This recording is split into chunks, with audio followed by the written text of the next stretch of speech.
മനം തുറന്നാലെന്ന മാനസികാരോഗ്യ ചർച്ചയുടെ ഇന്നത്തെ എപ്പിസോഡിലേക്ക് എല്ലാ പ്രേക്ഷകർക്കും ഹൃദ്യമായ സ്വാഗതം. മാനസികാരോഗ്യവുമായി ബന്ധപ്പെട്ട ഈ പ്രോഗ്രാം നിങ്ങൾക്ക് ഏറെ ഇഷ്ടപ്പെടുന്നു എന്നറിയുന്നതിൽ ഞങ്ങൾക്ക് അതിയായ സന്തോഷമുണ്ട്. പതിവ് പോലെ ഇന്ന് നമ്മളോടൊപ്പമുള്ളത് വിൻസേഷൻ സഭാംഗവും ക്ലിനിക്കൽ സൈക്കോളജിസ്റ്റുമായ സിസ്റ്റർ ഡോക്ടർ ഡോണ തോട്ടത്തിലാണ്. സിസ്റ്ററെ ഏറെ സ്നേഹത്തോടെ നമുക്ക് ഈ പ്രോഗ്രാമിലേക്ക് സ്വാഗതം ചെയ്യാം. സ്വാഗതം സിസ്റ്റർ. സിസ്റ്റർ, കുട്ടികൾ SSLC +2 റിസൾട്ടൊക്കെ വന്നിരിക്കുന്ന ഒരു കാലഘട്ടമാണിത്. അവർ ഉന്നത വിദ്യാഭ്യാസ തലത്തിലേക്ക് കടക്കാൻ തയ്യാറെടുത്തിരിക്കുകയാണ്. ഈ ഒരു കാലഘട്ടത്തിൽ അല്ലെങ്കിൽ ഈ ഒരു സമയത്ത് കുട്ടികൾ അഭിമുഖീകരിക്കുന്ന ഒരുപാട് പ്രശ്നങ്ങളും അതുപോലെ തന്നെ ആശങ്കകളും അവരെന്തൊക്കെ കാര്യങ്ങളാണ് ശ്രദ്ധിക്കേണ്ടത്, ഇതിനെക്കുറിച്ചൊക്കെ നമുക്ക് അറിഞ്ഞിരിക്കേണ്ടതുണ്ട്. ഇതിനെക്കുറിച്ചായാലോ നമ്മുടെ ഇന്നത്തെ ചർച്ച? തീർച്ചയായിട്ടും എനിക്ക് തോന്നുന്ന വളരെ ആനുകാലികമായിട്ടുള്ള ഒരു വിഷയമാണിത്. കാരണം ഒരു ഉന്നത വിദ്യാഭ്യാസത്തിന് വേണ്ടിയിട്ട് ഒരുങ്ങുന്ന, ഹയർ എഡ്യൂക്കേഷന് വേണ്ടിയിട്ട് ഒരുങ്ങുന്ന കുട്ടികൾ നമ്മുടെ ഇടയിലുണ്ട്. അപ്പോൾ ആ ഒരു സമൂഹം അനുഭവിക്കുന്ന മാനസിക സമ്മർദ്ദം നമ്മൾ അഡ്രസ്സ് ചെയ്തേ പറ്റൂ. കാരണം മാനസികാരോഗ്യവുമായിട്ട് ബന്ധപ്പെട്ട വിഷയങ്ങളും അതിൻ്റെ ചർച്ചകളുമാണല്ലോ നമ്മൾ ഈ ഒരു പരിപാടിയിലൂടെ നമ്മുടെ പ്രേക്ഷകരിലേക്ക് എത്തിക്കുന്നത്. അപ്പോൾ തീർച്ചയായിട്ടും ഈ ഒരു സമയത്ത് നമ്മൾ കുട്ടികളെ അഡ്രസ്സ് ചെയ്യേണ്ടതായിട്ടുണ്ട്. കുട്ടികളുടെ ആങ്സൈറ്റി, ആശങ്കകൾ, മാതാപിതാക്കൾക്ക് അതിലുണ്ടാകുന്ന ചില ആശങ്കകൾ, ഇതെല്ലാം നമുക്ക് ഡിസ്കസ് ചെയ്യുന്നത് വളരെ നല്ലൊരു കാര്യമാണെന്ന് എനിക്ക് തോന്നുന്നു. ഇപ്പോൾ ടീച്ചർ ചോദിച്ചതുപോലെ ഹയർ എഡ്യൂക്കേഷനിലേക്ക് പോകുമ്പോൾ ഇന്നത്തെ കുട്ടികൾ ഒരു തരത്തിൽ അല്ലെങ്കിൽ മറ്റൊരു തരത്തിൽ ഒത്തിരിയേറെ ആശങ്കാകുലരാണ്. നമ്മുടെ കുട്ടികൾ എപ്പോഴും ഓർക്കുന്നൊരു കാര്യം, എനിക്ക് എങ്ങനെ നല്ലൊരു ജോലി, എത്രയും പെട്ടെന്നൊരു ജോലി നേടാനായിട്ട് സാധിക്കും, ഒരു ഫിനാൻഷ്യൽ സ്റ്റെബിലിറ്റിയിലേക്ക് എനിക്ക് എങ്ങനെ എത്താനായിട്ട് സാധിക്കും. കാരണം സാമ്പത്തികമായിട്ടുള്ള ഭദ്രതയുടെ കുറവൊക്കെ നമ്മുടെ കുട്ടികൾ ഇന്ന് അനുഭവിക്കുന്നുണ്ട്. ഇനി അത് തന്നെയല്ല, അതൊരു സോഷ്യൽ സിറ്റുവേഷനിലേക്ക് അവർ വരുമ്പോഴത്തേക്കും അവരുടെ ഒരു പെർഫോമൻസ് ലെവൽ നന്നായിരിക്കണമെന്നൊക്കെ നമ്മുടെ കുട്ടികൾ ആഗ്രഹിക്കുന്നുണ്ട്. കാരണം ഒരു ഗ്ലോബലൈസേഷൻ വന്നതിൻ്റെ ഫലമായിട്ട് നമ്മുടെ നാട്ടിലുള്ള ചില ചെറിയ ചെറിയ കോഴ്സുകളെ കുറിച്ചോ അല്ലെങ്കിൽ ചെറിയ തൊഴിലവസരങ്ങൾ മാത്രമല്ല ഇന്ന് നമ്മുടെ കുട്ടികളുടെ മുൻപിലുള്ളത്. ധാരാളമായിട്ടുള്ള ഒരു ഓപ്ഷണൽ അല്ലെങ്കിൽ ഓപ്ഷൻസ് നമ്മുടെ കുട്ടികളുടെ മുൻപിലുണ്ട്, മാതാപിതാക്കളുടെ മുൻപിലുണ്ട്. അപ്പോൾ ഈ ഒരു അവസരത്തിൽ തീർച്ചയായിട്ടും ഒരു ഉന്നത വിദ്യാഭ്യാസത്തിലേക്ക് പോകുന്നതിന് മുമ്പ് ഒത്തിരിയേറെ ആശങ്കകൾ നമ്മുടെ കുട്ടികൾക്കുണ്ട്. പക്ഷേ ഈ ആശങ്കകൾ ഉണ്ട് എങ്കിലും അതിനെ മറികടന്നേ പറ്റൂ, അതിനെ തരണം ചെയ്തേ പറ്റൂ എന്നൊരു കാര്യം മറക്കാതിരിക്കാനാണ് നമ്മൾ കഴിഞ്ഞ ദിവസം ഞാനൊരു റീൽസ് കാണാനിടയായി. പക്ഷെ വളരെ ഒരു റെലവൻ്റ് ആയിട്ടുള്ള ഒരു കാര്യമാണെന്ന് തോന്നി. കാരണം ഒരു കുട്ടി, അതായത് എനിക്ക് റിസൾട്ട് ഉണ്ടാക്കാൻ എളുപ്പം കഴിയും, അവളുടെ SSLC +2 സർട്ടിഫിക്കറ്റ്സ് ഒക്കെ എനിക്ക് ഫുൾ A+ ആണ് എടുത്ത് കാണിക്കുന്നുണ്ട്. ഇത് എനിക്ക് എന്നെ കൊണ്ട് സാധിക്കും, പഠിക്കാൻ പറ്റും, മാർക്ക് നേടാൻ എനിക്ക് പറ്റും. പക്ഷെ ഞാൻ ഏത് ജോലിയാണ് തിരഞ്ഞെടുക്കേണ്ടത്, ഞാൻ ഏതിലാണ്, എന്താണ് ഇനി എൻ്റെ അവസ്ഥ എന്താണ്, ഇനി ഏതിലേക്കാണ് ഞാൻ മുന്നോട്ട് പോകേണ്ടതെന്ന് ആ ഒരു കാര്യത്തിൽ ഇപ്പോഴും ഒരു നിശ്ചയത്തിലേക്ക് എത്താൻ സാധിക്കാത്ത കുട്ടികളുണ്ട്. ഓക്കെ, അപ്പോൾ അത് അവിടെ നമ്മൾ ഓർക്കേണ്ട കാര്യം, ഒരു ജനറേഷൻ ഗ്യാപ്പിൻ്റെ ഒരു കാര്യം നമ്മൾ ഓർക്കേണ്ടതായിട്ടുണ്ട്. അപ്പോൾ ഒരു ജനറേഷൻ മിലേനിയത്തിലൊക്കെ ഉണ്ടായിരുന്നവരെ സംബന്ധിച്ചിടത്തോളം നമ്മുടെ ഓപ്ഷൻസ് വളരെ ചുരുങ്ങിയതായിരുന്നു. പക്ഷേ അത് കുറച്ചുകൂടി ക്ലിയർ ആൻഡ് ക്രിസ്റ്റൽ ആയിരുന്നു, നമുക്ക് മനസ്സിലാക്കാൻ സാധിക്കുന്നതായിരുന്നു ഏത് പഠിച്ചാലാണ് ഏത് രീതിയിലേക്ക് പോകാൻ പറ്റുന്നത് എന്നൊക്കെ. പക്ഷേ ഇന്ന് നമ്മൾ നേരത്തെ പറഞ്ഞതുപോലെ തന്നെ കുട്ടികൾക്ക് ഓൾമോസ്റ്റ് ഒരു ഹൈസ്കൂൾ വിദ്യാഭ്യാസത്തിലേക്ക് എത്തുമ്പോൾ തന്നെ അവരുടെ ആ ഒരു കരിയറിനെ കുറിച്ച് അവർ ചിന്തിക്കേണ്ടിയിരിക്കുന്നു. കാരണം നമുക്ക് ചില ഇപ്പം SSLC അല്ലെ +2 എക്സാമൊക്കെ കഴിഞ്ഞ് കഴിയുമ്പോഴത്തേക്കും അവർ അടുത്തൊരു ഹയർ എഡ്യൂക്കേഷനിലേക്ക് തിരഞ്ഞെടുക്കുമ്പോൾ അത് ഇന്നത് മതിയോ എന്നൊക്കെ ചോദിച്ച് ആപ്ലിക്കേഷൻ കൊടുക്കേണ്ട കാര്യങ്ങളുമായിട്ട് ബന്ധപ്പെട്ട് ചിന്തിക്കുമ്പോഴാണ് ഓർക്കുന്നത് അതിന് ഇന്ന എൻട്രൻസ് എക്സാം ആയിരുന്നു ഉണ്ടായിരുന്നത്, ആ എൻട്രൻസ് എക്സാം എഴുതാനായിട്ടുള്ളതിൻ്റെ ആപ്ലിക്കേഷൻ ഡേറ്റ് കഴിഞ്ഞു പോയി എന്നൊക്കെ ഉള്ളത്. അപ്പോൾ തീർച്ചയായിട്ടും വലിയൊരു വാസ്റ്റ് ഏരിയയിൽ നിന്ന് നമ്മുടെ കുട്ടികൾ ഇങ്ങനെ ചൂസ് ചെയ്യേണ്ടതായിട്ടുണ്ട്. ഇനി ചൂസ് ചെയ്യുമ്പോഴും ടീച്ചർ പറഞ്ഞ പോലെ എന്തെങ്കിലും പഠിച്ചിട്ട് കാര്യമില്ല. കാരണം അവരുടെ ഒരു ഇൻട്രസ്റ്റ് അതിനകത്ത് ഉണ്ടാവണം, അവരുടെ ഒരു ആപ്റ്റിറ്റ്യൂഡ് എന്ന് പറയുമ്പോഴത്തേക്ക് അവർക്ക് അതിനുള്ള ആ ഒരു അത് ചെയ്യാനുള്ള അവരുടെ ഒരു കഴിവാണ്, പൂർണ്ണമായിട്ടുള്ളൊരു കഴിവ്. ആ ഒരു കഴിവിൽ സ്കില്ലുണ്ടായിരിക്കണം, അതോടൊപ്പം തന്നെ അറിവുണ്ടായിരിക്കണം, അത് പെർഫോം ചെയ്യാനുള്ള കഴിവുണ്ടായിരിക്കണം, ആ കഴിവിനെ ഉപയോഗപ്പെടുത്തുന്ന അവസരങ്ങൾ അവർക്കുണ്ടായിരിക്കണം. ഇങ്ങനെ ഒത്തിരിയേറെ കാര്യങ്ങൾ അതിൻ്റെ അകത്ത് ഇൻവോൾവ് ചെയ്യേണ്ടതായിട്ടുണ്ട്. നമ്മൾ കണ്ടിട്ടുണ്ട് കുട്ടികളെ, അതായത് +2 വരെയൊക്കെ കുട്ടികളെ ഗൈഡ് ചെയ്യാൻ ഒരു ടീച്ചേഴ്സ് ആയാലും മാതാപിതാക്കൾക്കായാലും സാധിക്കും. ഇതിന് ശേഷമാണ് കുട്ടികൾക്ക് ഏത് ലെവലിലേക്ക് പോകണമെന്നറിയാത്തൊരവസ്ഥ. ഇവിടെ നമ്മളിപ്പോൾ കൂണ് പോലെ മുളച്ചു പൊന്തുന്ന കരിയർ ഗൈഡൻസ് ഇതിനെക്കുറിച്ച് നമ്മൾ കേട്ടിട്ടുണ്ട്. ഇത് എത്രത്തോളം ഉപകാരപ്രദമാണ്? ഇത് എങ്ങനെ വേണം?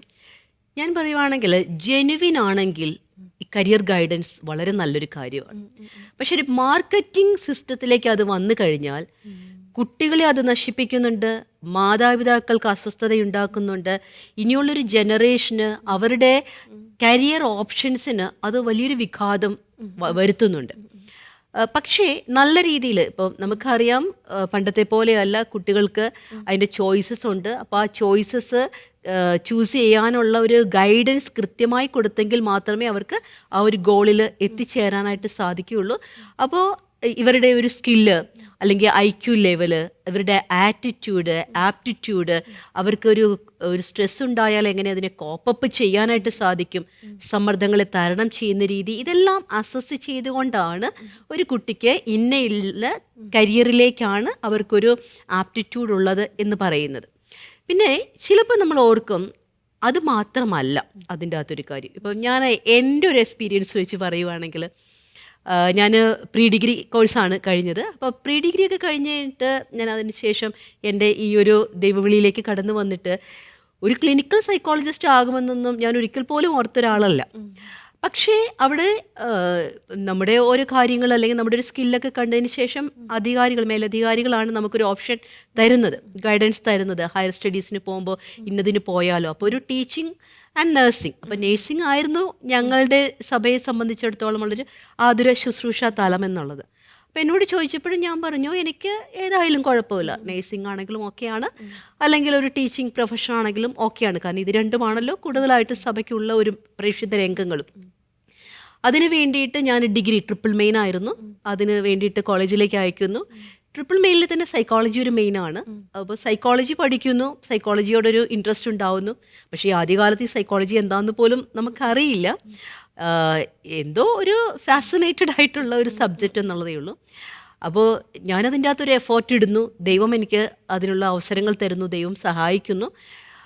ഡിഗ്രി കഴിഞ്ഞപ്പോഴത്തേക്കും എനിക്ക് ഏകദേശം നല്ല മാർക്ക് സൈക്കോളജിയിലുണ്ട്. അതോടൊപ്പം തന്നെ എനിക്കൊരു ചെറിയൊരു ഇൻട്രസ്റ്റും ആയി തുടങ്ങി.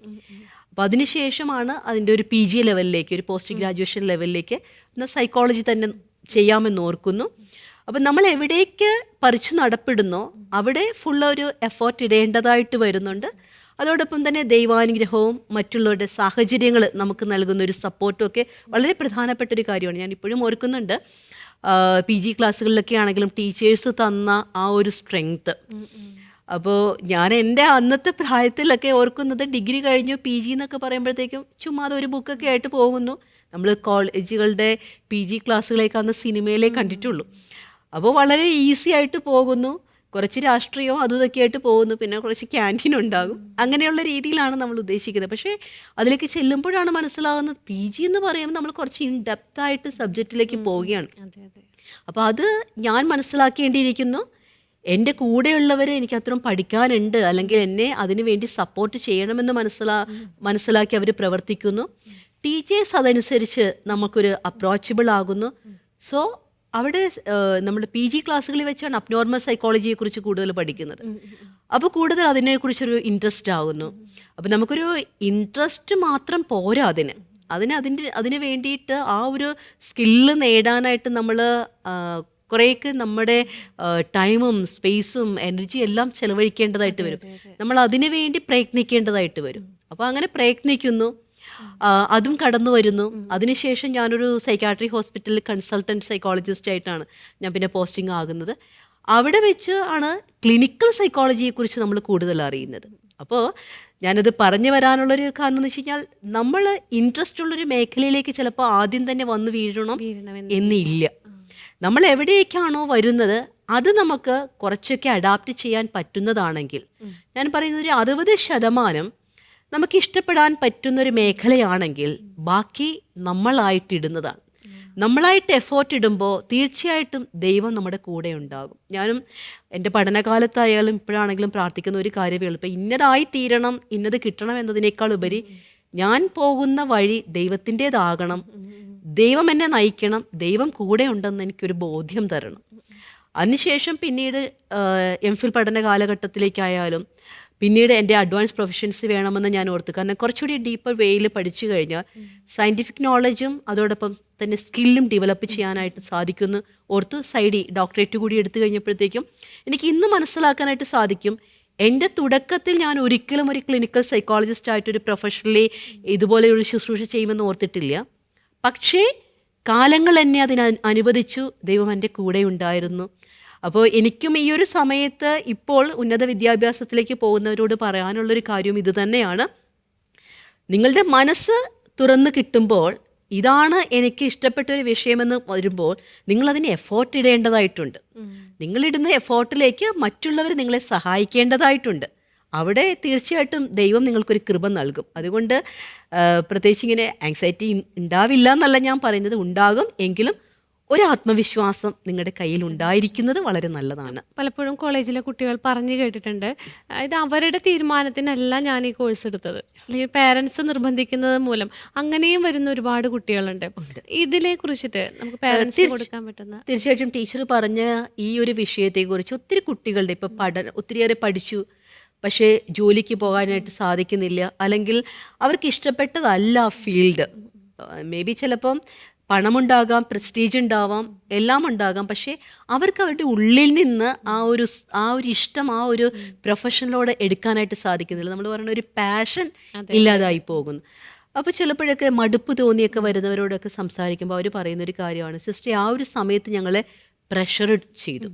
അപ്പോൾ തീർച്ചയായിട്ടും എനിക്കും മാതാപിതാക്കളോട് പറയാനുള്ളൊരു കാര്യം, ഈ ഉന്നത വിദ്യാഭ്യാസത്തിനൊക്കെ വേണ്ടിയിട്ട് നിങ്ങളുടെ മക്കളെ നിങ്ങൾ പരിശ്രമിപ്പിക്കുമ്പോഴും നിങ്ങൾ അതിന് വേണ്ടിയിട്ട് പറഞ്ഞു വിടുമ്പോഴൊക്കെ ഓർക്കുക, അല്പസമയമെങ്കിലും എടുത്ത് ഇരുന്ന് അവനോടല്ലെങ്കിൽ അവളോട് ചോദിക്കുക, നിനക്ക് ഏത് തരത്തിലുള്ള ജോലിയാണ് ഇഷ്ടം.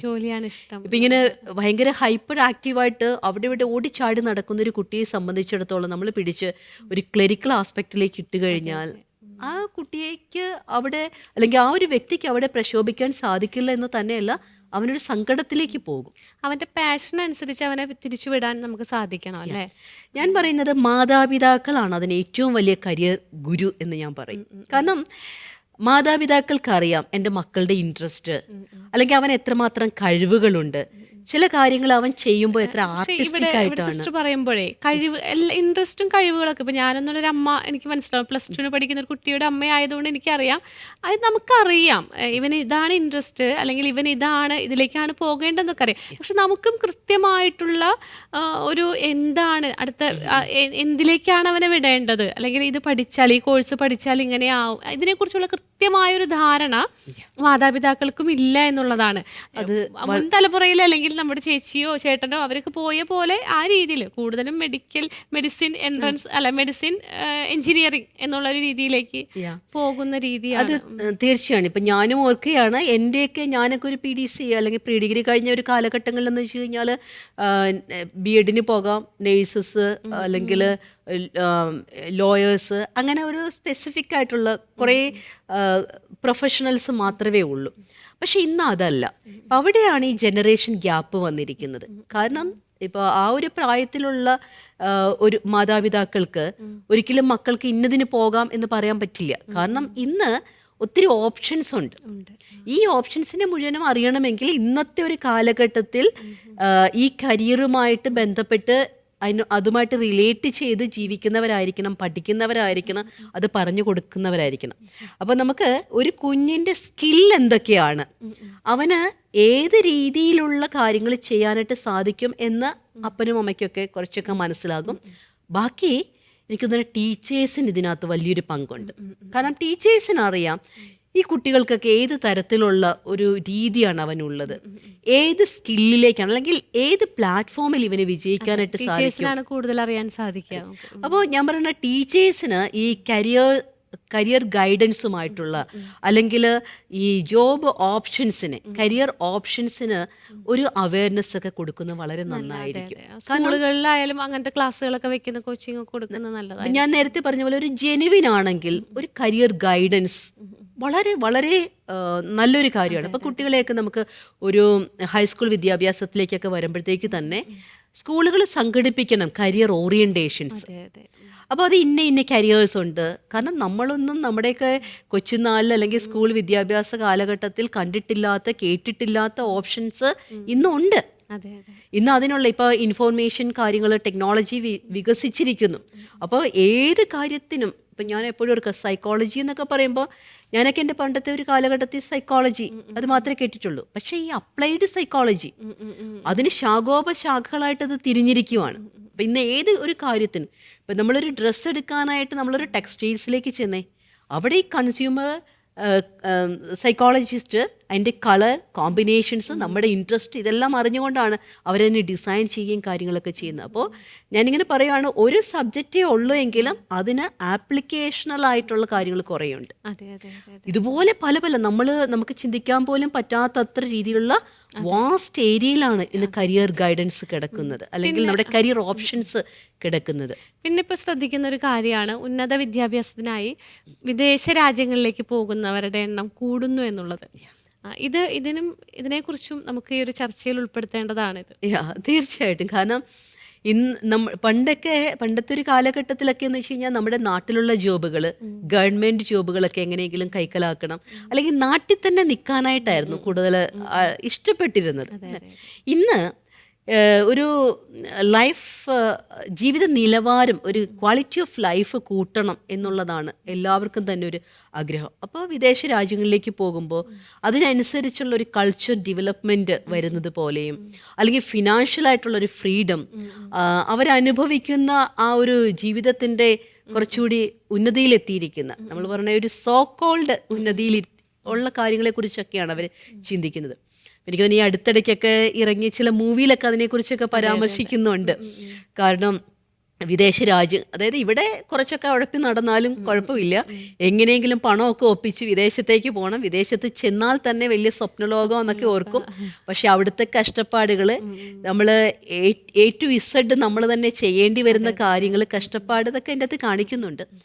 അപ്പോൾ ഇതിൽ ഞാൻ പറയാനായിട്ട് ഉദ്ദേശിച്ചത്, നമ്മുടെ മക്കള് തീർച്ചയായിട്ടും ഇപ്പോൾ ഒരു ഗ്ലോബലൈസേഷൻ്റെ ഭാഗമായിട്ട് പുറം രാജ്യങ്ങളിലേക്ക് പോയി പഠിക്കുന്നതും അവിടെ ജോലി ചെയ്യുന്നതൊക്കെ നല്ലതാണ്. പക്ഷേ നമുക്കിപ്പോൾ ഒരു ചെറിയൊരു റിജിഡ് ഒരു ആറ്റിറ്റ്യൂഡ് വളരുന്നുണ്ട്, പുറത്തു പോയാലേ ഒരുവൻ രക്ഷപ്പെടുകയുള്ളൂ എന്നുള്ളത്.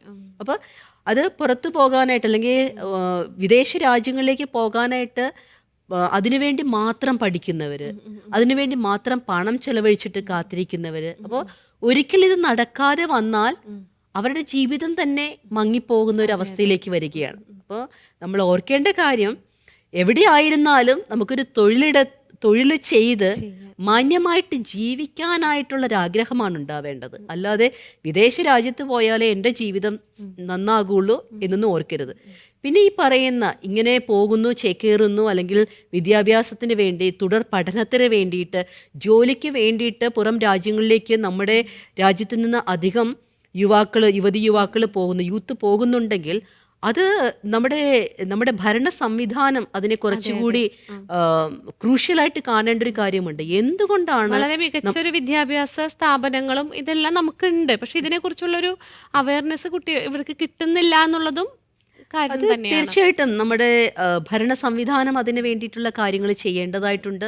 അതുപോലെ ജോലികൾ ഉറപ്പുവരുത്തേണ്ടതായിട്ടുണ്ട്. കാരണം പണ്ട് പറയുമായിരുന്നു, കുറച്ചു കാലഘട്ടങ്ങൾ മുമ്പ് ഗൾഫ് രാജ്യങ്ങളിൽ ജോലി ചെയ്യുന്നവരാണ് പൈസ കൂടുതൽ ഉണ്ടാക്കുന്നത്, ഗൾഫിലേക്ക് പോയാലാണ് എന്നുള്ള രീതിയിലുണ്ടായിരുന്നു. ആ ഒരു സ്ഥിതിയാണിപ്പോൾ ഈ പഠിക്കാൻ വേണ്ടി പോകുന്നതും, അല്ലെങ്കിൽ പഠിച്ച് നല്ലൊരു ജോലി നേടണമെങ്കിൽ വിദേശ രാജ്യത്തെ പറ്റൂ എന്ന് ചിന്തിക്കുന്ന ഒരു കാലഘട്ടത്തിലേക്ക് കുട്ടികൾ പോയിക്കൊണ്ടിരിക്കുകയാണ്. കാരണം എന്താണെന്ന് വെച്ച് കഴിഞ്ഞാൽ, ഇപ്പോൾ ഫിനാൻഷ്യലായിട്ടുള്ള, ഇപ്പോൾ അടുത്തിടെ തന്നെ നമ്മുടെ CM സാറ് പറഞ്ഞു, നമ്മുടെ റെമിറ്റൻസ് എന്ന് പറയുന്നത് റിവേഴ്സ് റെമിറ്റൻസിലേക്ക് പോയിക്കൊണ്ടിരിക്കുകയാണ്. അപ്പോൾ തീർച്ചയായിട്ടും അതെല്ലാം നമ്മൾ ശ്രദ്ധിക്കേണ്ട ഒരു കാര്യമാണ്. അപ്പോൾ നമ്മുടെ യൂത്തിന് നല്ല ഉന്നത വിദ്യാഭ്യാസവും മേന്മയേറിയ ജോലിയും അതിനനുസരിച്ചുള്ള മാന്യമായ സാലറിയൊക്കെ കൊടുത്ത് നമ്മുടെ രാജ്യത്ത് നമ്മുടെ ആ ഒരു പൈതൃകവും അല്ലെങ്കിൽ ഒരു സ്റ്റെബിലിറ്റിയും ജീവിത നിലവാരവും ഒക്കെ മെച്ചപ്പെടുത്താനായിട്ട് ഓരോരുത്തരും പിന്നെ ശ്രദ്ധിക്കേണ്ടതായിട്ടുണ്ട്. ഈ പറഞ്ഞ പോലെ മാന്യമായ സാലറി ഒരു